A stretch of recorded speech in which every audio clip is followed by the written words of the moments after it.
Hello friends, రేపటి market analysis చూసుకుందాం. నిన్న బుల్లిష్ మార్కెట్ చూసాం కదా, కానీ ఈ రోజు మార్కెట్ సైడ్ వేస్ చూసాం కదా. ఇందులో బయ్యర్ ఉన్నాడు, సెల్లర్ ఉన్నాడు. ఓవరాల్ గా బయింగ్ కంటిన్యూ అవుతుంది. Gap up, flat, gap down. ఎలా ఓపెన్ అయినా సెల్లింగ్ సైడ్ చూస్తాను. ఫ్లాట్ ఓపెన్ అయినప్పుడు పైకి వెళ్ళి రిజెక్షన్ వస్తే అక్కడ ప్లాన్ చేస్తాను.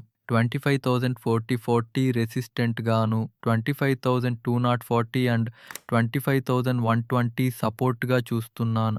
బ్యాంక్ నిఫ్టీలో కూడా సేమ్ సెల్లింగ్ ప్లాన్ చూస్తాను. 55,750 రెసిస్టెంట్ గాను, 55,300 అండ్ 54,960 సపోర్ట్ గాను చూస్తున్నాను. సెన్సెక్స్ లో 82,800 అండ్ 83,090 రెసిస్టెంట్ గాను, 82,360 అండ్ 82,000 సపోర్ట్ గాను చూస్తున్నాను.